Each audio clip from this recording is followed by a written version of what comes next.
Hello, welcome everyone to The Distraction here on Fightful.com. It is Tuesday, Movie Review Tuesday. I am Jeremy Lambert, joined, as always, by Santa's little helper, Joe Hulbert. Joe, how are you?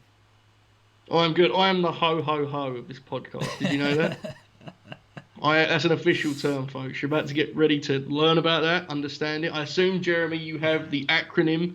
You have it all. I'm assuming you have all the information because I do not. So I am the ho now, moving forward. And this ends our own personal Christmas to take place in the first 2 weeks of July. It was the first annual of many, I assume, we're going to be doing moving forward. So I'm very good. Big day for us. First annual Distraction Christmas in July. Yes. We'll keep it going for next year, July 2021. We will celebrate Christmas once again. Why not celebrate Christmas in July? I don't know if we're going to be celebrating Christmas in December this year, so may as well just put the cart before the horse. And correct. Just, yes. Yeah, is that the term? Okay. That's it. Yeah. you sounded like you was like an alien reading phrases there. And I've been there before. It's weird. Sometimes the words are tough. But what I will say is, I hope now what this means is that come Christmas, like when everyone's doing their festive shows, like we make no reference of this Christmas that everyone talks about in December. That no longer exists in our public personas. I want you to know that, Jeremy. Okay, there's no mention of this other Christmas that other people celebrate. Our Christmas has now concluded. We're gonna be celebrating Independence Day in December on this show. Okay. I don't actually think we're gonna be doing that. We're not celebrating Independence Day. Period. Honestly. Well, that would be an incredible addition of the show. But yes, here we are. Are you excited for this, Jeremy? This was a big time film, was it not?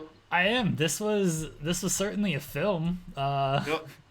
I feel like we're reviewing Santa's Little Helper, starring The Miz and Paige and Maurice. We had a Maurice cameo in this film as well. And Annalyn McCord of 90210 fame, the new 90210 for people. Have you seen that show, Joseph? No, I've never seen it in my life. Okay. So I'm sorry, I have nothing to add. My favorite thing is reviewing these movies, and I've seen people from these films. They're all C-list actors and stuff. And yeah. I've seen them on these shows. It's like, have you seen this? Nope, never seen this person in my life until this movie. It's like, all right, great. Yeah, and then once every 10 shows, I'll have a dated 90s reference, and you'll be like, I have no idea. We never ever collide well on these references to others, but we share the wrestling cinema at least, right? So different perspectives, Jeremy. That's all that matters. As long as we enjoy these together, the rest is bonus to me. This movie got a big intro with 20th Century Fox. I think it just aired on USA Network. I think that's where it aired. It made it, when I watched it on my computer, it made it seem like it was this big high art production that was in theaters and stuff. I'm pretty sure it just aired on USA Network. So credit to whoever uploaded it online and made it seem like this is a big extravaganza of a movie. No, it's just on USA.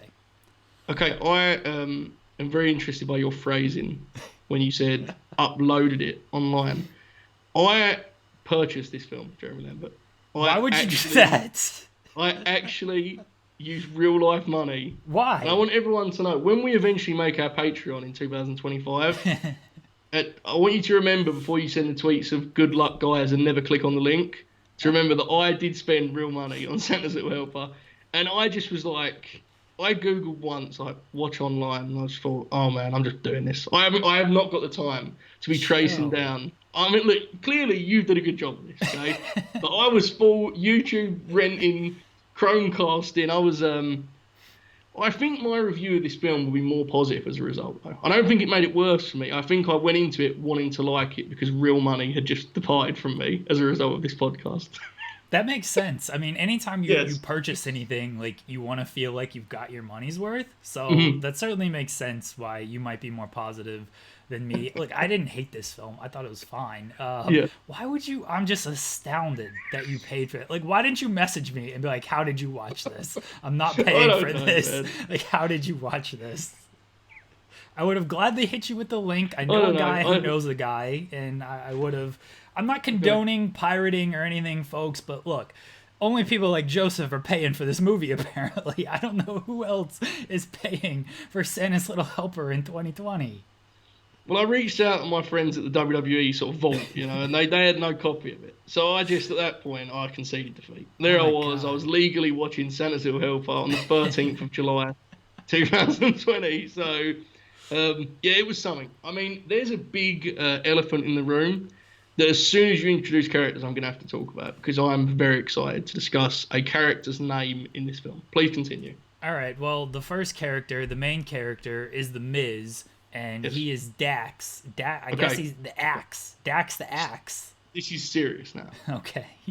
His second name is not listed on Wikipedia. No, it's not. I had that pulled up, as always, and it's not there. Or IMDb, I'm pretty sure. I'll check IMDb. But people say his second name in this film. I'm telling you for a fact, unless I imagine it, people said his name. And I am 95% sure that his name, at the very least, rhymes with Dax Harwood. And I am not doing a bit. Like, I am almost convinced this happened. It may not have. He has no second name listed on IMDb or Wikipedia. I don't remember his second name being said at all. So you think it was Harwood, or not Harwood, but it rhymed with Harwood. I'm going to go a step further. I think it was Harwood. I do not know. This is another example of films being made like in retrospect for our podcast, and they just pretend it's an old film. A direct shot in the Wednesday Night Wars here from The Miz, who we know is a big NXT star from his time on the main event, right? That's true. I'm Googling. I could be wrong. I'm Googling Dax Harwood, Santa's Little Helper. I don't know if I'll get any type of result from that, but yeah, it doesn't. Nowhere does it list his last name. That's tragic. I mean, here's the thing, though, Jeremy. Here's the positive of my purchase of this film. I have approximately 45 hours to rewatch it. So I will investigate at some juncture and do a lengthy Twitter thread with video clips detailing my findings. I'm pretty sure that, when Santa goes up to him, he says his full name. But I just don't know what the name is. Rewatch the film. We're taping this on a Monday. It's not going to air until tomorrow, so you can time out your tweet with the airing of this film, which will be at the airing of this podcast, which will be at about 3 p.m. on Tuesday. Right now, as everybody is listening to this, we're live, folks. You can tweet out that his last name is in fact Harwood, or it's not Harwood. But don't do that. If you're wrong, just make no mention of it. But if you're right, take your victory lap. Yeah, if you go to my Twitter now and I have not tweeted about it, forget everything I just said. But if there is a tweet there, I want a lot of praise, because I was just confused as to why I'm almost certain people say this man's last name. But Dax is a hilarious name in itself for The Miz, I feel. I don't know. It's just something funny about him being called it, especially with what his character is. But Dax the Axe, all good fun and games. Anyway, back to the film. We learned very quickly in this film that Dax is a dick. Yes. He's a salesperson. He's a businessman. He goes around. He just kind of steps on everybody, gets what he wants, and then very quickly he is fired from his job. I didn't feel bad for him. Then he acted even more like a prick when he got fired. I didn't like anybody in this film. And the first 10 minutes, it's like everyone in this movie just sucks. Like, who am I rooting for here? I want to stress that you're not when you say very quickly fired, the opening scene of the film, he's a dick. Yeah. And then the next scene, he is fired. Yeah. It is that, these films have a common, trend. The WWE kind of, so this isn't WWE Studios? No, this is WWE Studios. Okay, good. It had the big WWE Films logo before or after the 20th Century Fox logo. I was too busy emptying my wallet to see that. They have these trend where the opening, the premise is set up within about 8 minutes of the film, and the rest of it is just repeated scenes in different environments until they're ready to finish the film. And I know you may be listening to that thinking, well, that's not really a big criticism, but when you watch one of these every single week, it is bonkers, yes. Right? You're sitting there at 10 minutes, okay, I now know everything's going to happen in this film. I have to just sit here now for another hour, hour and change, watching him act out in front of me. So, yeah, you're not kidding. He was very quickly fired. Very, very quickly. Yeah, the explanation was people don't like you. And it's like, yeah, isn't that how he got the job in the first place? Yes. Like, people don't like him, and so he just stepped on everyone to get that position. But now somebody above him really doesn't like him, and so he stepped over him, and then Dax got fired. You're right about it's the same scene just repeated 10 times until they get to the conclusion. I feel like we do this bit every week, but again, folks, watch these WWE films every single week and you'd be doing the same bit as well. I checked like 45 minutes in and was like, this movie's got to be about over, right? It's like, no, we're only halfway through this film and we're just going to keep doing the same stuff until we're ready to wrap it all up. Yeah, I didn't think this was a bad, like, this is what it is, right? What I will give this credit for is the action films they make that have, like, violence and all these edgy themes. Like, I have no idea who's supposed to watch these films, right? Because they suck. I can buy this as being, like, just a soft kids' Christmas film. It's fine as that, right? However, once we get to it later, the final 30 minutes of this film are, like... oh man, they're bad. They're real bad, and I have details, I have explanations. It gets tough, but I'm with you. As much as it's repetitive, it's harmless enough. By the way, the scene in which the fired Mazanian, known as Dax, he's like crying and like shouting at the what's that place that he keeps going back to? I think it's like a youth center, or it's like an acting center. Yeah, it's a youth center. Yeah, community center. Yeah. One of the all-time Miz. Like, I think this beats the death scene. Because, like, it's just a one shot of his face while he screams at a building. And it is... Miz is better in this film, would you agree? This suits him better? He's much better in this film than he is in The Marine. Much better. Yeah, much better. Like, it's night and day, honestly. Like, Miz is great at being a dick. Like... look, let's be honest. He's very good at that. Much better at that than trying to be an action star. See, that's my criticism of this is I sense this film would have been a lot better if there was more of him being a dick. Like that first scene, I think should have been the first 15 minutes of the film. It should have just been nothing but Miz. Because we only get like, a handful of minutes of pure Miz dickery, right? In the other scenes, which is a dick, there is bigger dicks, not Dwayne Johnson. Wait. There are bigger dicks, including small children that Miz intends to punch in the face at one point, which I'll get to. You know how much I enjoy the child face punching that we've seen in the past. Miz almost goes there. It was caught me very off guard in a kid's Christmas film, I must say. But Miz is great as a dick. I just wish we got more of it because, as I said, I could have done with at least 10 minutes less of the middle portion of the film, which is just Miz doing challenges over and over and over and over again. So more Miz dick for when you make the sequel. Whenever you get round to it, or whenever we get round to it. We're making the sequel. Yeah, the GoFundMe. Is that what we do with these films? Yes. What do we... Yeah, it's a GoFundMe. Okay, so just keep that in mind, folks, and remind us of it when we get round to making it. But that was just a small note, I had to say. Do you think Hiromu Takahashi took notes from Miz when he was yelling at this community center for what he did this past Saturday at Dominion, or Sunday? I don't want to get into that, but this is where I have to look at myself sometimes. Because I just had no issue with it. Like, I thought it was hilarious. But it was so over the top and absurd, right? You kind of let it slide with him in that environment, which just exposed my bias. I think he did watch lots of tape of this, though. What was more ridiculous, would you say, Hiromu or Miz here? Hiromu was way more ridiculous. I didn't know what was going on with Hiromu. At least I didn't know. Then again, I didn't know what was going on with Miz. He's just yelling at this community center that we know nothing about. There is no way you're saying that this made more sense than the Hiromu one. Look, no, it didn't. Worse, now that I say it out loud, it 100% didn't. Because for better or worse, the Hiromu scream had like 60 minutes of match explanation, which was not necessary. The Miz literally is just like fired, and the next scene he's just crying and screaming at a building. And then Santa shows up, and Miz doesn't think he's Santa, right? Like, he thinks he's fake Santa. Yeah. But he has like a conversation with him. Very interesting dynamic here, Jeremy. Because he asks the Miz, "What can I do for you?" And he's like, "Nothing." He's like, he doesn't refute the Santa's credibility as much as he feels hopeless, you see, Jeremy. He's lost it all, right? He lost his girlfriend, lost his car, his job, he's losing his house. It's all going wrong for Miz.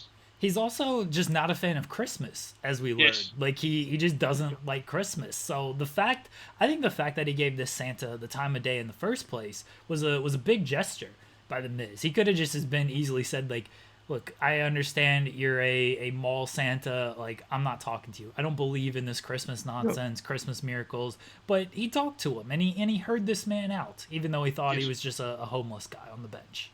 Yeah, and this is when it's explained to us that Santa is scouting for a new ho-ho-ho. Yeah. Jeremy, do you have an explanation of what ho-ho-ho means? Because there was like a full... it's a new term, right? It's basically like, isn't it just like a concierge? Like, that's what it seems like it is. He's the concierge of the North Pole. That's the best explanation I can give. But there was like it was like a head office. There was, I don't know. It was the it office was heaven, administrator of the North Pole. No, like it had like the ho spelled out the term. I don't know it, but it was office head hunter. Look, it's not in the Wikipedia, and let me tell you, if it's not in the Wikipedia, then we don't need to talk about it. Yeah, they broke down all 12 rounds. So true. If it's not in the Wikipedia of what the ho ho ho stands for, either no one was paying much attention to this film, which, all right, fine, fair enough, or even they missed what was going on here. So I just took it as it was the concierge of the North Pole. Yes, I am expecting a phone call at some juncture to check in on my well-being after purchasing this film. Like, I'm pretty sure my bank will be like, hang on a second, Santa's Little Helper has been bought on the 13th of July. What's going on here? You know, like, this is what I expect to happen. I could be wrong. I hope I'm wrong, because I don't want to have to explain this what we're doing here. It's very scary.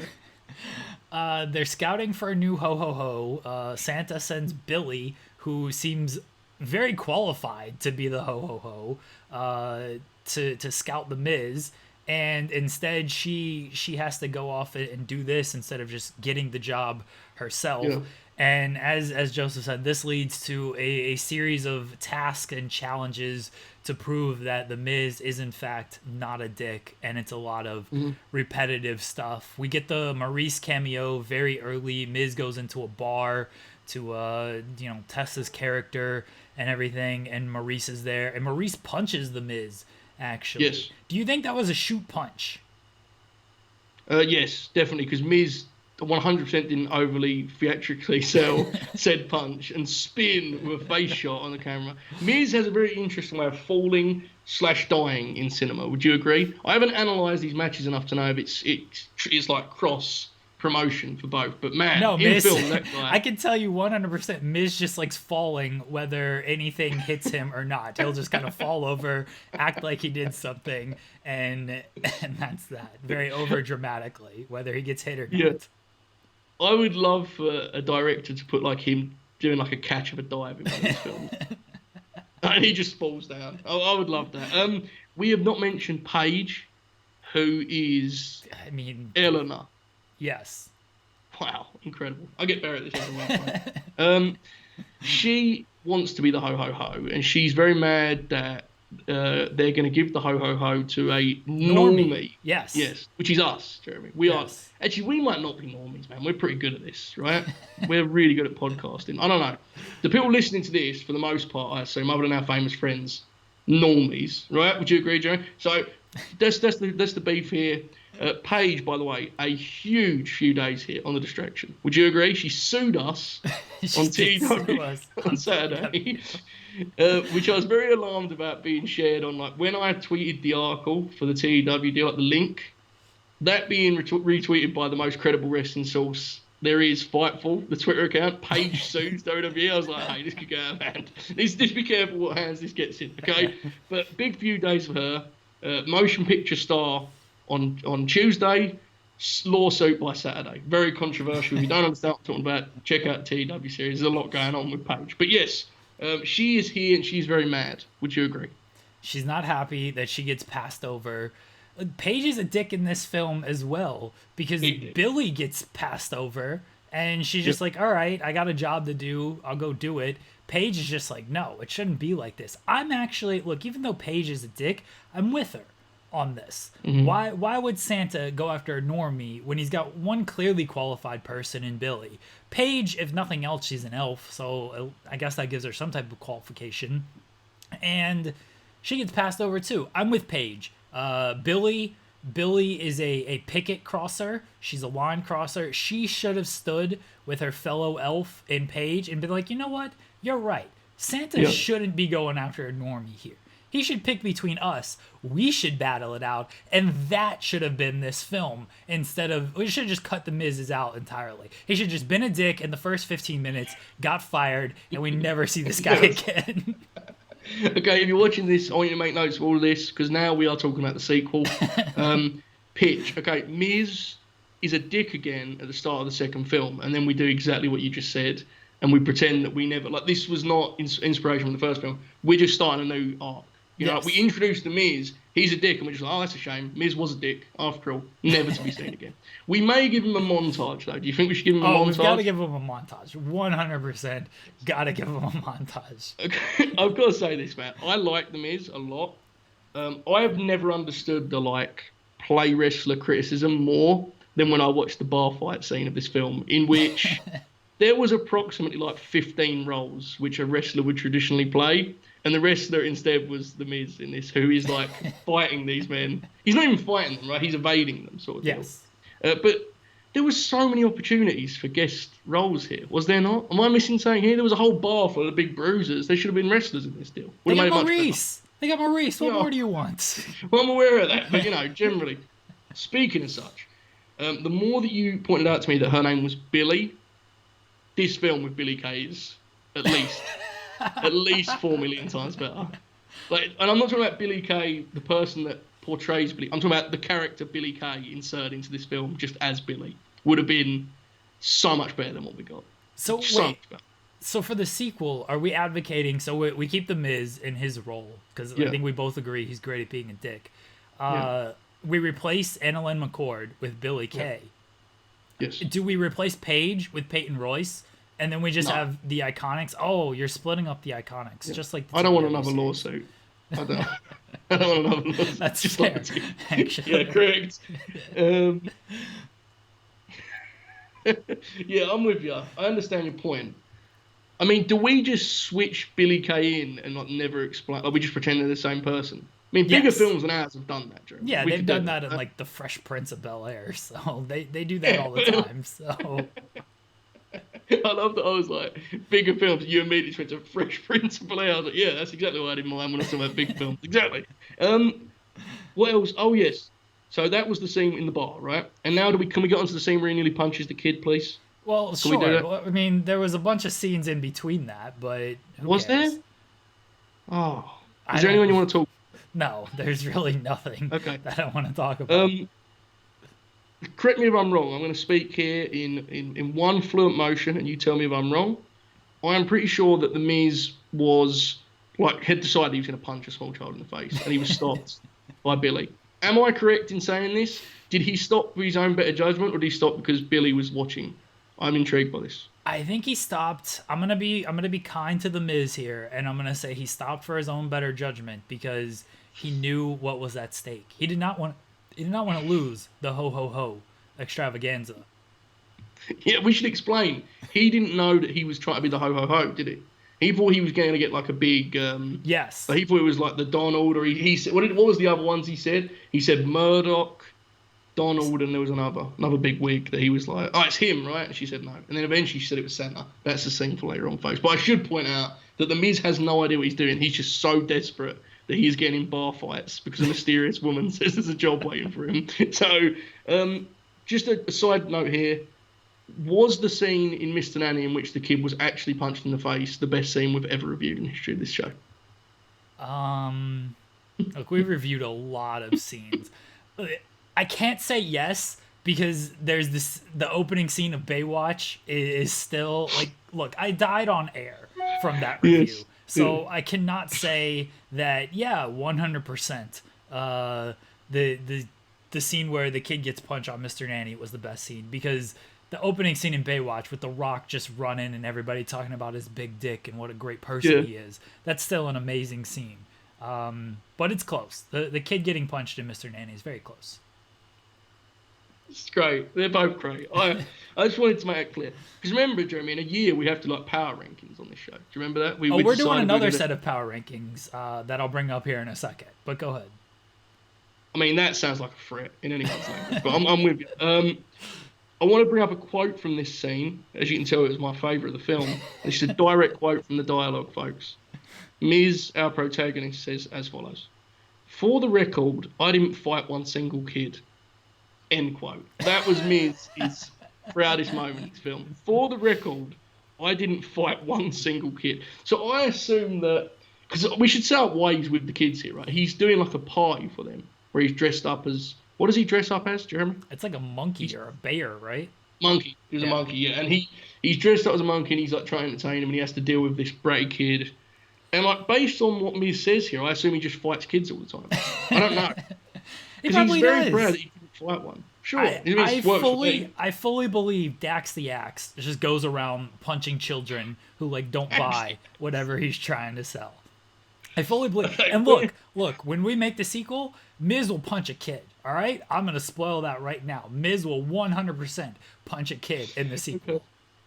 Okay, that's amazing. I hope that's his last scene before being taken out of the series. He punches a kid and it's like, there's no coming back. There's no coming back from that. Santa's like, we're done with the Miz. Okay.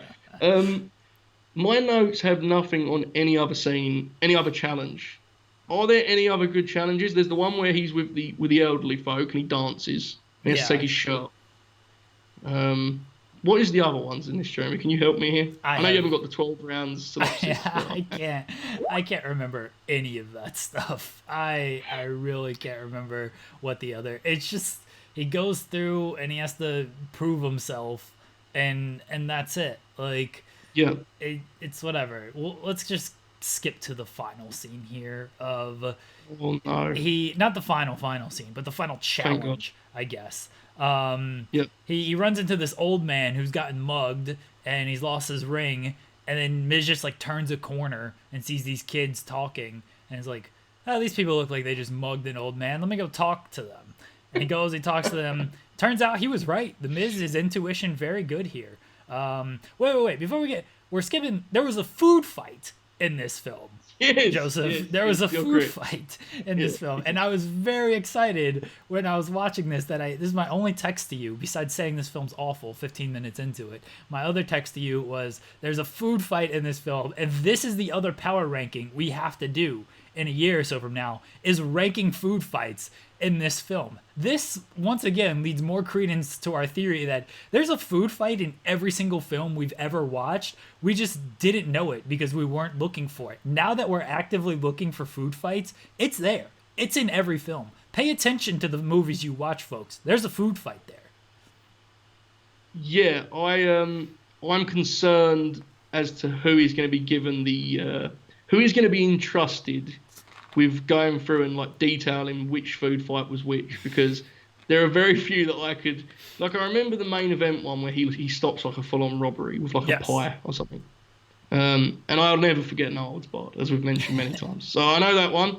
This one will definitely be forgotten because I had forgotten it while reviewing this film, so it doesn't bode well. I agree with you though. As we go back, it will become clear that there is one in every single film ever, which then makes me wonder, if we rank the films we've done, like, do we have to eliminate the food fight scene while ranking the rest of the films because the food fight has its own category? Does that make sense, Jeremy? It's going to be tough to keep those with integrity and respect as an award ceremony. We're getting ahead of ourselves on that. I think the food fight has to be included. Some food fights are a little bit bigger parts of the films than others, so they still play a role in there, and they got to be included in the overall film. But there will be a separate category. When we do the Distraction Movie Review Awards, whenever we do that, there will be a category for best food fights, and we'll rank them all, and we'll give an awards. This is a real bit we're going to do, by the way. Yes, 100%. The movie review awards. We've spoken about way too much now not to do it. Like, it's happening. It's just, it's a matter of how long we can delay this thing. It's happening. Okay. I did want to say, you know the scene you just mentioned where he goes and retrieves the ring? Was it a ring? Yes. There's a couple of fun. Like, I thought this was going to be another scene where he does wrong, because I'm pretty sure he threatened to beat up a kid again. Like he like mean mugged this kid. Yeah, right? I mean, not a kid, but you know. This is why I said earlier there's a bunch of scenes between. I thought you were skipping to this. You were talking about the scene. You were right earlier. It was like the next or the first challenge where he's at this kid's birthday party. The Miz really, I think he wants to just beat up kids this entire film. This is why I'm pretty sure he has a history. And you mentioned it. I didn't punch a kid. I'm pretty sure he has a history of just like punching kids, and that's why he will punch a kid in the sequel. I want to correct you. He does not talk about not punch kids. He makes clear he did not fight with a kid. Sorry. So if he'd have just punched him like one punch KO, would that have even been a fight? I don't know. These are questions for the Miz. Yeah, it's a fight. I mean, Conor McGregor versus Jose Aldo's a fight, right? That was a fight. Maybe. Yeah, good point. So earlier on, like he's told to him that he should never be confrontational, right? Like cooler heads prevail. But like he just gets directly in this kid's face and he's like, "What are you gonna do? Beat me up?" And the kid's obviously scared of big Dax Miz. So I'm not sure why he got praised for that, but that was like the final box to tick, right? And then he was the ho ho ho until ... I'll let you get to that, Jeremy. I'll let you. Until Paige, she could challenge. Whatever. We've never used real names on this show. We've always gone by what they are, except Rip. Rip was the one time I think we made the exception because it was just, it's Rip. You had to make the exception for Rip him up. Yeah. Yes. Otherwise, it's always been the wrestling name. So until Paige, not Eleanor, is like, I challenge this ruling. Apparently, this is North Pole law. This is fine. You can just challenge this entire ruling. Like, again, if you knew this was going to happen, it seems like it seemed like Billy should have known that this was going to be a thing. Like, okay, she's going to challenge this. So, I don't get it. I think the motivations were not good in this film. But are we supposed to assume that Santa did know all of this would happen? Because, like, at the end it suggested that he... Yes, because Santa knows who's naughty and nice. He knows Paige is a naughty elf. Paige is probably going to challenge this, and so he should have known that this is going to happen. Otherwise, this Santa sucks. We need a new Santa. It should be that weird guy who kept showing up. Remember, he showed up in Santa's suit, and he's just like, sometimes I like to put on Santa's suit while he's sleeping and stuff. Yeah. This guy, I don't know his name, but he just randomly pops up in this film. Yeah, he caused a lot of trouble, right? Because wasn't he the one who told Paige / Eleanor where to go, Jeremy? Was that not what happened? Yeah. Yeah. Very, very integral character. This is where the film falls apart, folks. 100% falls apart. And there's many reasons we're going to get into here. Because do you know what this challenge was called? This was another acronym. No. What was it called? I don't know. Okay. But, like, I had convinced myself this was going to look like what I expected. Yes. This looks like the worst thing. This looks like they've just rented out like any random... Like, this would not... If Steve Austin on the Broken Skull Challenge saw this set up, he'd be like, I'm not doing another series. If Dwayne The Rock Johnson and his big dick saw this on the Titan Games, it's done. Okay? He's doing no example of this for the replays. It's not happening. This looks terrible. And more than that, the sun is shining. There is nothing magical nor mythical about this place. It is literally just an obstacle course with Paige and The Miz. And Paige is cheating even though she's like the best in the world at this obstacle course because her dad is a genius at this obstacle course. She's like treading on human normal Miz. She can't get far ahead of The Miz. It's insane, Jeremy. What happened here? This was a reshoot. Something went wrong. This was god awful. And you're right that it fell apart because, okay, Paige makes her challenge. It's like, all right, they mentioned that it's an obstacle course. All right, I get that. You know, let's put them through this obstacle course. It's all fun and games. They mentioned that, Paige's family in the film has set this up. Sweet Eleanor has set this up for the North Pole. And I'm thinking to myself, all right, like, it's going to be this wacky, it's going to be snowing. They're going to have to, wrestle up reindeer and whatnot. They're going to have to, wrap presents and everything. Like, that's what I'm thinking this is going to be. No, it's legitimately just like a ropes course at summer camp. That's what it is. It is a ropes course at Summer. They're climbing up the cargo net, and they're going through the, when you're holding onto one rope and you're trying to balance yourself on it. Like, that's what this whole thing is. And it's like, where is the Christmas in this ropes course? Like, what does this have to do with Christmas or anything? Like, it doesn't have to do with, like, being kind. It doesn't have to do with character. It's legitimately just an obstacle course that if you go to your summer camp, we have a place here in North Carolina called the Whitewater Rafting Center in Charlotte. You can do like a little outdoor ropes course there. You can do this scene. Yeah, you can recreate this whole scene. You and your family and your friends, you can just do this whole thing. And it's a lot more rigorous than this, by the way. Like, you could just do it. Like, what happened here, Joe? What happened? I don't know. See, here's the thing you got to remember as well, because no one will have watched this film other than us. So our audience, I don't know if they get it, but like, so it's established that the North Pole, they're transporting like anyone they want to Earth at any time. Yeah. They can do any kind of magic. Yeah, they have this magical bell that they just ring and stuff just pops Anything up. happens. Yeah. Yes. But then the ultimate challenge, or the challenge that she chooses to decide the ultimate job positions, like other than, the main head honcho, is literally just like saying that any human could do. Like, these people have the arrogance, Jeremy, to refer to us as normies. Paige, she gives him a head start, and then she legitimately, like, walks on Miz. She knocks him over, she cheats, she treads on the man's head. She should be miles ahead, and Miz just catches up. Miz just puts a shift in, and he's, like, right behind her. Paige wins the challenge. Yes. But she does not win it easily. Like, it's a battle because she just greatly overestimated how hard this would be for a normie, to do. It was actually very easy. Miz did fine. He just got cheated a couple times. So, also, this is the other reason I think this may have been like an actual issue I feel like something went wrong here, because they're not there watching the challenge, are they? Like Santa and all. They're like watching it on a TV screen. Yeah. Like, there's no drama of them being like, go Dax, do this. They're literally just sitting like watching it on TV screen, like, oh, this is fun. And Mrs. Claus has the cookies and oh man, this lost me. And then it gets worse, just as far as logic and like ideas. The only thing missing from them watching it on the TV was they needed to be positioned like this, like watching it.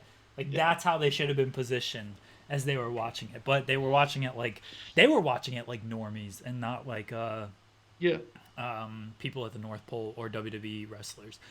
Same thing. Yeah.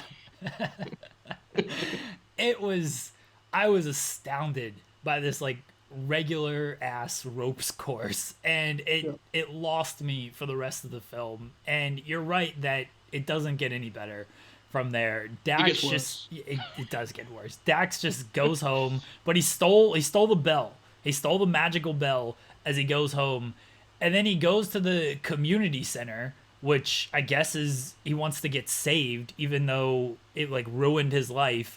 And he finds the guy who ruined his life. So the reason Dax is this way, this is explained by Santa. They do the what's the bit?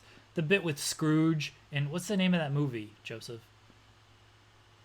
The famous Christmas, the famous Christmas film with Scrooge. Yes, with the ghost of the Ghost of Christmas Past and all that, in future and present. What is the name of this film? I don't know. I've forgotten it. I know exactly what you're talking about. Everyone knows what we're talking about. Everyone's shouting at yeah, exactly. Everyone's shouting it however they listen to this podcast. But it's, like, yes. It's that deal. You're right. It's that. This is why we shouldn't do Christmas movies in July. We have no idea what's actually going on. You know what? On retrospect, it makes sense why they're doing this summer course for a Christmas film, because we're reviewing this film in July. Anyway, the Santa brings the Miz, and he's like, this is what your life would have been like if you were just nice to everybody. And he has like this great life. He's like an astronaut and all this stuff. Mm-hmm. Like he just has this amazing, he's like an astronaut movie star I think it's like this. Yeah, and he like cured the common cold. Yeah, right? yeah. He cures cancer, cures the common cold, he cures COVID. It. Yeah, like he cures all of it. Like the Miz is like the greatest human being ever. But it all changed when he was kicked out of this youth center for allegedly stealing this money. And he stole this money because the youth center director was just like, he stole it. And then everyone's just like, yeah, it must have been him. And then after everyone leaves, Miz is like, you stole it. And then the director's like, I did, but no one's going to believe you over me. Amazing. And that's it. So good. And so it gets called back here. So Miz goes to the youth center that it was screaming at earlier in the film to save it. And here's the director. He's like seemingly happy that this youth center is getting blown to pieces. I guess he gets his retirement and everything from it. And Miz is just like, hey, 15, 20, however many, 20 years ago, this man stole money from the community center. And one person shouts like, he's right. And the cops are just like, guess so. Let's arrest this dude. Is that what happened? Yes. I'd missed that. Because I was looking and he was there and I saw the woman said, yeah, he's right. And I looked away and he was just gone. Yeah. I didn't know what happened. I thought the bell had done something. I'm sorry. Okay, that's interesting. No. We're not interesting at all, actually. It's the opposite of interesting. But yeah, I've got you. Yeah, Miz is just like, yeah, this community center, it shaped me, it changed me, it would have saved my life, but it was this guy right here, and he's been stealing from it. And then one random lady who we've never seen before is just like, he's right, he has been stolen. And there are cops there, and cops are just like, you're under arrest, sir. And they just take him away. Like, that's it. That's the whole thing. Yeah, but don't they still intend to destroy the place? Yeah, and they're still going to blow it up or, knock it down or whatever. So I don't know what Miz was trying. What did he accomplish here? Outside of getting this guy in trouble, which, great, but, you could have done this years ago and you could have been an astronaut, scientist, movie star. And then he was like, who believes in Santa? And they're like, yeah. And then, I don't know what happened. I don't know what the point. By the way, it was A Christmas Carol, Jeremy. Okay, A Christmas Carol. Thank you. Yeah, this ending is brutal because then what happens is Paige is disqualified. She gets dusty finished here, right? Yeah. She gets the full retroactive loss of title win, which actually happened to Paige. I think they did that to Paige. I don't know. Anyway, did they? I don't know. She loses the gig. And it is announced that Billy Kay is the new ho. And Santa had this plan all along. He sent this poor woman to Earth to babysit Michael Mazanian in order to prove that she could be a ho, even though she had all the qualifications. And she was Santa's fitness coach. He knew all he needed to know. All he needed to know, it was there. Whether he thinks she's good or bad at the job, that's not my place to say, Jeremy. Okay, the evidence speaks for itself, but that is not my place to say. He definitely did not need to send this poor woman to Earth to look after a lunatic that was losing his house. No way, no how. Terrible idea, but it paid off in the end.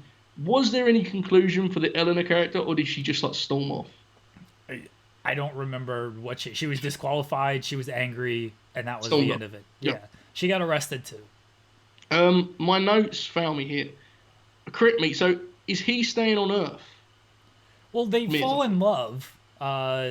Miz and Billy Kay, they're in love now. And that's the closing scene of this movie, because that's how it has to work. And then, look, the closing scene, fine, they're in love, happily ever after. We get snowfall in this closing scene. Did they not have, a big snow budget? Because they do it here.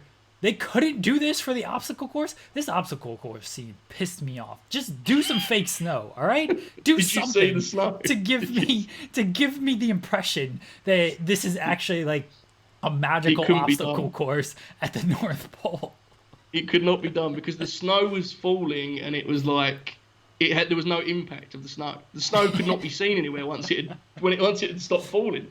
So I'm with you. Their snow budget was very small for this film. The thing is, we've watched a lot of terrible films, and I didn't think this looked physically bad until that scene. Yeah. That's the thing that's weird about it. For the rest of it, I thought it was actually perfectly acceptable in terms of, production. It didn't have to deal with people's mouths were not moving while they talked and stuff like that. It didn't look too, particularly cheap. And then it looks like the cheapest film ever. Like, I don't know if the challenges went a little long, and after the hour, he was like, no money left. We have no money left. This is problematic. But so they kiss, and he keeps the car. What happened? What did Miz have by the end of this? Did he have anything other than the car and love? Yeah, the car and love. That's all you need in life, Joseph. A car and love. There's something said for that, I think. I don't know. I mean, maybe that was the whole message of this film. Maybe it had nothing to do with Christmas. It's about cars and love. I'm not sure. But in all seriousness, like, we obviously poke fun on this. We're a very silly show, Jeremy, and in case anyone hadn't realised by now. But, like, this is fine, right? As much as we just dunked on the closing scene, like, a kid wouldn't hate it, would they? They would hate that obstacle course scene. They would like, I did this in school last week. They would be like, "That's a great Christmas movie. Why are they doing this summer camp obstacle course to decide the ho ho ho?" I'll say this: I think, like, we agreed that Miz was better. Paige is like just being Paige. Like, she's good at Paige, right? There's no moments in this where either wrestler leaves me like doing the old, oh god, this is that. They're not very good at this. They were fine. Yeah. It's just a fine Christmas film with a load of tropes you've seen a million times. And I'm not even saying that's a criticism. It's a WWE Studios film, right? Like, I don't come into these things expecting any new concepts or ideas. It's a fine Christmas film for an hour and 10 minutes, and then the 100%. final 20 minutes, it just falls off a cliff. It really does. I mean, now that I'm thinking about this, our Christmas foray was so successful that maybe we should be just a full-time Christmas show. Maybe it should be the first. Maybe it should just always be Christmas every week. We just loop the same, like, 2 wrestling Christmas films that there is. We just watch those over and over again and try and uncover new details. I don't know. I would actually like to. Like, I'm certain this was not the original intention, the obstacle course deal. There's no way. It didn't fit at all. I want details. I'm sure there's loads of coverage of this film too. I'm sure there's loads of heavy interviews about it and what happened, what went wrong, behind the scenes extras. So I'll be diving into that at some point and tweet about it while this is airing at this exact minute tomorrow, which is live now. Well, Joseph, we will, as we always do on our film reviews, we will extend the invitation to the Miz or Paige. There's two, or Maurice. Maybe Maurice can shed some background on this. Any one of those three, if they want to come on this show, we won't talk about wrestling. We won't talk about what you're doing on Raw, your former general manager, your Divas Championship run, any of that stuff. Not talking about any of that. I guess Miz is on SmackDown, not Raw. Not talking about any of that. We want to talk about Santa's Little Helper. We're definitely not talking about the Marine. We want to talk about Santa's Little Helper. That's all we want to talk about. If you want to come on the show, give us the breakdown of Santa. Please explain to us this obstacle course scene. Yeah. Please, make sense of it for us, for our audience, maybe for yourself even. Maybe you didn't. I would love it if, Miz just came on here and be like, you know what? I didn't get it either, but they paid me. So what was I going to do? I think that'd be great. I have a working theory that I will put alongside, if not above, my theory that these films are made purely for this podcast in a time machine. That this was footage from, a day offset where the cast just had fun. And, I'm not totally convinced that's not what this was. And the rest was just, insert shots of, I'm only half joking here, because it legitimately just looked like Miz and... There was a point where Miz was, hanging on to Paige when she swung across, and Paige was just, smiling into it. They just thought they were having fun on an obstacle course. I'm not convinced this was supposed to be a scene in the film. I honestly am not. So, anyone that has answers... Firstly, why do you have answers and what are you up to? Secondly, please share them with us. Thank you. I should have known this scene was coming, because I remember when they were promoting this film, they showed a lot of shots from it, because this was the one scene where Miz and Paige are together. So of course, when WWE's promoting their film, they're gonna promote them being together in the same film. So yeah, they showed a lot from this scene, behind the scenes of this. This, maybe you're right. Maybe it was behind the scenes. It was an outtake. They were goofing off, having fun. And then they were just like, hey, let's use that for this big climax of what's going on here, instead of spending another, I don't know, $10 million on an actual, Christmas. 10 million. I don't know how much is. Look, that's how much we're spending on the sequel. All right, that's just the when we do the Billy Kay versus Paige big showdown and the Christmas showdown, an actual Christmas showdown. $10 million is our budget just for the Christmas showdown. We'll figure out the rest of the budget for the film later. Just the Christmas showdown, though, $10 million. Well, yeah, I think you nailed it there. We'll do that. Like, we'll do that first. We'll shoot that and we'll see what we have, and then we'll work backwards, kind of deal. Because otherwise, what we could do is, if it's good enough, we'll just slow-mo the action sequence and get like 45 maybe out of that, and we'll extend the Miz being a dick portion of the film. And we'll find more kids for him to punch in the face. Or fight. Sorry, fight. He doesn't punch them. That suggests that he takes advantage. He fights them. He goes head to head. Very different thing. I want to make it clear. Just for legal purposes, I want to make it clear. And then, that's the film. Happily Ever After. We've already made the sequel. Anything else from this film, Joseph? I feel like we covered this very comprehensively. This was the most in-depth professional review. Anyone watching this right now is like, yeah, Joe definitely paid money for this, because I came prepared. I was scene by scene going through it with heavy detail, glasses on, watching closely. So yeah, I haven't got nothing to add. I just, in all seriousness, it's fine. And if you have a small child, wait 5 months, put it on, and they may have fun with it. Probably will have more chance of enjoying it if they know who Paige and the Miz are. Otherwise, probably better options for your Christmas viewing, I must say. Maybe those kids might be intimidated that Miz is going to fight them. True. Wow. Good heel heat then. Maybe it was just a long-term play by Miz. He knew, he was like, kids are going to hate me after they see this thing. Even though he turns at the end, he still is a kid puncher at the end of He's a kid puncher. That's the kid fighter. He fights them, Joe. He does not just punch them. I can't believe what this has come to. I can't. I never thought we'd end up here with the kid. The parents, you know what though? The parents. The parents can just be like, hey, if you don't like this Miz guy after this film today, let's check out WWE SmackDown on Friday nights on Fox, and you're really gonna dislike this guy. So this film could actually be a vehicle to get their kids to watch Friday Night SmackDown, because apparently based on viewership it needs all the help it can get right now. Well, that's what I was going to say. Do you know what the kids say in response? They say, no, television has changed. I watch it on YouTube now. the dropping viewership number actually has no relevance at all, apparently, I'm told, because I watch it on YouTube, the kid says.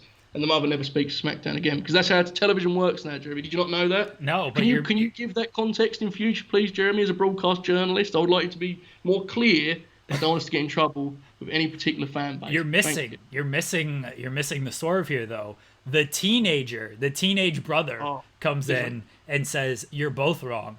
What's really important is the demo, the teenage demo that I'm a part of. When I watch, that's what matters. When I watch SmackDown, that's what I'm the one driving the advertiser revenue. So that's how it all pays off." When he walks into the room, does Judas play? Does Chris Jericho on the vocal play over the house speakers? And he has a leather jacket on. Definitely has the leather jacket. Definitely 100% has the leather jacket. That's a distraction staple, is a leather jacket. Okay, I think that's about all we've got on this. We need to do ratings, right? We need to do ratings. Yes. What is your... My favorite thing is Joe off air before the show is like, I don't know how we're getting an hour out of this film. And sure enough, we're an hour into this review. I suggest we have a backup plan every week, and we never ever get one or need one. So Jeremy's correct in the way he formats this program, folks. Rating here. I want to just... Because this whole thing is grading on a curve, right? These films suck. And I feel like the first hour of this film is like a 5-6 at a push on our scale, or my scale, I should say. That obstacle course that's a real drop, man. I don't want to be too harsh. I'm going to give it a 5. I'm going to give it a 5, okay? All right. That's the same rating as... I'm just letting you know this for your notes. Same rating as Suburban Commando and No Holds Barred, and 12 Rounds 2. I feel like you should be ashamed of yourself for that. 12 Rounds 2 is high. Why did I like 12 Rounds 2? I need to watch that to understand why I liked that. I remember thinking that sucked. I think you're being generous to this film because you paid for it. I'm just going to put that out there. I think you're a little biased on this film because you actually paid money for it. This is your Tokyo Dome right here. If you pay your money, you grade it differently than if you just watch it on Netflix or whatever streaming service you use. Yeah, I'm going to confirm your theory. That is 100% what happened here. And I may watch it 8 more times during the next 48 hours to make sure I get the full bang for my buck. But yes, your rating, Jeremy. I'm giving it 2 stars. Look, the first what let me say it one more time. The first hour and 10 minutes of this film are great. It's like any great wrestling match though, Joe. Don't give me 35 minutes of like good work, good solid technical work, and then just throw it all away with a bullshit finish. Don't do that to me. I will hate it. I will completely hate it. And because of that, I did not like this film. I cannot go higher than 2 stars. I don't fully erase what happened in the first hour and 10 minutes. That's why it's getting 2 stars. But the closing stretch, the climax of this movie, no. Just, it made me feel like I wasted my time. Okay, so would you say, I always like to give a kind of comparison for your system, Jeremy. Would you say this is like a Carmella title defense with James Ellsworth involvement? Sure. Okay, that makes sense. 2 stars. It's a little bit too low for Alexa Bliss, I'd say. Carmella, more fitting. I would suggest, this is not my opinion, folks. This is based on the numbers that are out there and the evidence at hand. Please respect my privacy on that one, okay? Fine. Anyway, 2 stars. I'll give it a 5 out of 10. You give it a 2. When you post these just as numbers, I look like a lunatic, right? Because if someone just sees that as 2-5, it's like, oh, Joe, give it the full 5. An incredible play, but different systems and such. People wouldn't think that though, because they see you've rated things like 6 and 7, so I think they would be, and I qualify that mine are stars and yours are just numbers. So I think people know that we're on different scales here. No one knows how high your scale goes. For all we know, you're on a 100 scale, and they don't know what my star rating scale is either.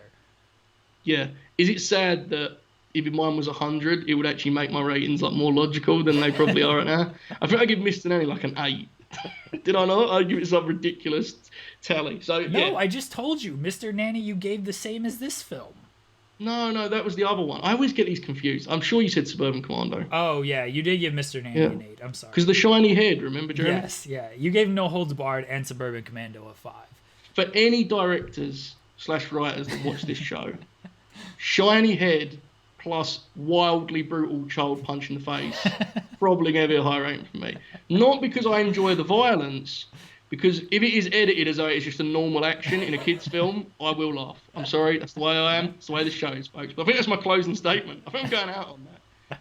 Shiny head, wildly brutal child punch, high rating from me. That's where I stand. Next week, Joseph, it is my pick. Look, you know where I'm going with this. I think you know where I'm going with this. No, okay. Well, no, it's out there. I think everybody listening knows where I'm going. We got to do it. This is our first timely movie review. Everything else has been, movies have been out for years. This movie's been out for a week. We're reviewing Money Plane, starring Edge, and apparently starring a guy fucking an alligator. Not my words. Not my words. That's a line in the movie. And look, I got to see this film. All right? It's the talk of the town. Everybody's talking about this film. They're not only talking about this film, they're hitting me up and they'll be like, when are you guys going to review this film? When are you going to do it? You got to review it right now. And we can't wait any longer on this. We can't wait 3 years from now, like we've done all these other films, and review it. We've got to strike while the iron is hot. Hashtag Super Fights, Joe. Hashtag Silva. Sure? Hashtag Silva GSP. Hashtag Jones Silva. Hashtag Super Fights. Strike while the iron is hot. Are you 100% certain that we have to do this? Because it seems you're convinced. Yes, we've got to review Money Plane. Okay. Look. Let's be honest. We've watched worse. There's no way it's worse than what we've watched, right? I just give Santa's Little Helper a 5 with a straight face and was like, yep, I'll give it 5 out of 10. I'll probably give the next week's film a 9. Unless it doesn't feature the 2 elements I just mentioned. It needs at least 1 to get past 8. Anyway, so Money Plane, You are correct. He has been getting a lot of buzz. There's been a lot of Twitter threads. We're actually late on this. People are so excited about it. It's just the poster. The poster had everyone sold, and now I'm hearing there's more based on what you just said, which is very, very frightening. Very frightening. But yeah, okay, I will try. I'll try my best to watch that film and review it as always. Do not expect this level of focus though, because I don't intend to pay for that film. Okay, I don't know where it's at, but I don't intend to pay, so do not expect this level of focus, dedication, and determination. Just warning you. I have very high expectations for Money Plane. I'm Money not film. Money Film. Very high expectations because the way people are just. I've seen the clips. I've seen the trailer. This film seems absurd to me, and that's exactly what. If it's not just completely absurd and over the top, if it's like The Marine, I'm gonna be so upset. I'm gonna be just gutted. If it's just like a mindless, not like if it's just an action film. Like it needs to be over the top mindless for me. That's what it needs to be. I want to see the guy fucking the alligator. I'm not going to lie. I want to see this. If we rate this low, will Edge go on lots of other podcasts and talk about how we don't get it? We don't understand the intricacy of what he's doing. Will that happen? Because that's going to be a tough thing for me to deal with. First off, we extend the invitation to Edge to come on here. We can talk about Money Plane. We don't care about your injury. We don't care about... We might have to talk the greatest match ever. But we really don't care about that stuff. We don't care about the greatest match ever. We maybe want to talk about like your interactions with Randy. But otherwise, we don't really care about your wrestling stuff. Whatever. You want to come on here. You want to talk about Money Plane. You want to tell us... It's in the middle of a pandemic, and I just gave you this hour and 45-minute film to get your mind off of things, and you're complaining, and you gave it a 1-star, Joe Hulbert, after I gave you this film. How long is this film, by the way? I'm so glad that was a guess and not the actual... We do not go past 1:30, pal. You know that, okay? Baywatch was long. Yeah. Exactly. In my point proven. I'm very scared by your estimate there, Jeremy. I'm hoping this is another 1 hour 30 special. I just assume every movie nowadays is like an hour and 45. You'll be pleased to know, and I'm pleased to know as well, an hour and 22 minutes. So, look, that sets my expectations even higher. That means this movie does not drag. No, jam-packed. Yes, it's going to be... Oh, I might watch it right now. I might do multiple viewings of this film. I am so excited for it. Okay, now you're getting out. Now you need to calm down, seriously, because this is getting way... It's off the tracks now. But if you do that, next week's show is going to be an all-timer, because I'm going to come with no preparation. You're going to have watched it 8 times, and you'll have everything down. Okay, I'm nervous about this, but I look forward to it cautiously. I'm very excited for this film. I've listened to all your interviews, Edge. You've been hyping it a lot. You've gotten everybody else hyped. Come on our show. Come tell us. Well, you can come on before, you can come on after, whatever. You can yell at Joe when he rates it poorly. You can yell at me if I rate it poorly. Come talk about Money Plane, all right? We extend the invitation to everybody. Anybody that wants to come on our show and criticize their own films or tell us why we're wrong about their films. We're only talking about your film. We don't care about your wrestling career. It's nothing to us. Your wrestling career is nothing. We've come close a couple of times. Randy said to me, like, he was this close. He couldn't quite get past the guys at WWE. I don't know why. Apparently he's a big-time wrestler of some kind. But we almost had him. Maybe another day. So, yeah, we could have get Edge. You're right. We could get him to come, and we'll pretend we've never said a negative thing about anyone or anything he's done. And we'll be like, yeah, those other podcasts suck, right, Edge? And he just can do it and give us stories. Yeah. We had The Undertaker booked, and then his schedule was completely full. Once we booked him, everyone else was like, maybe we should get this Undertaker guy on. He seems like a big deal. And then so everyone booked him. And then Undertaker was just like, yeah, I want to talk about The Last Ride. I don't want to just talk about Suburban Commando. We were like, that's not our gimmick, pal. We're not doing that. We don't care about this Last Ride nonsense. We're talking Suburban Commando. And Undertaker was like, all right, I got to drop out. So that's what happened there, everybody. Anybody else, you're welcome to come on, though. Yeah, I like the way you frame it, like they're all watching right now. Like they are. There's a guy who's in this film, like, yes, I can come on. He's just formally invited me. But you're right, some of these guys, their egos, man. Taker looked like a lock at one point. And next thing you know, he has a documentary, and he's like, oh, I don't want to talk about this. Get out of here. I think that was a special film. I give it a 5 out of 10, same as Santa's Little Helper. I think I rated that film very high. I loved Suburban Commando. I heard that film very high. All right, everybody. We'll be back on Thursday talking wrestling. Stuff happened in New Japan, I believe. It might have just been a fever dream. Not sure. But we'll talk about that. Talk about other stuff that's happened in wrestling. Hopefully more stuff happens so we have something to talk about.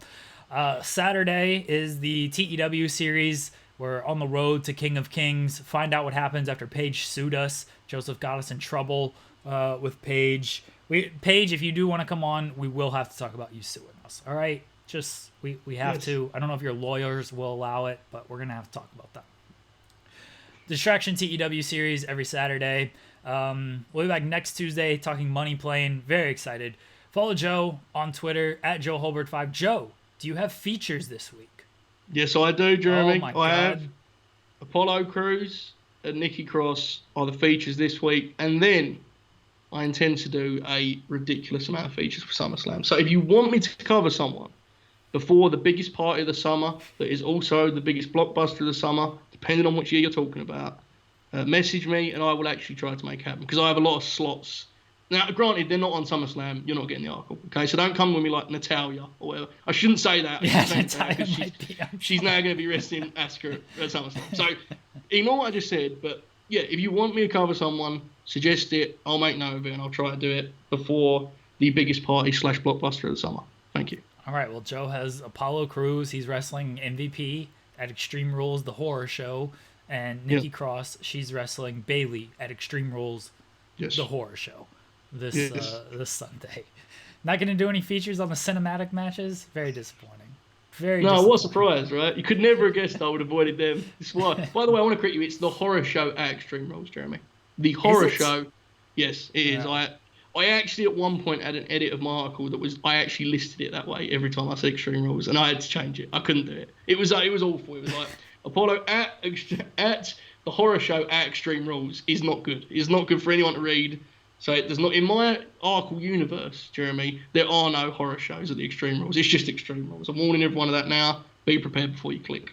Well, check out Joe's article where he writes about these folks who will be competing at the horror show at Extreme Rules, the horror show. Exactly. That was it. Yeah. Yes. You can follow me on Twitter at Jeremy Lambert 88. We'll be back on Thursday, and I'll talk to you then.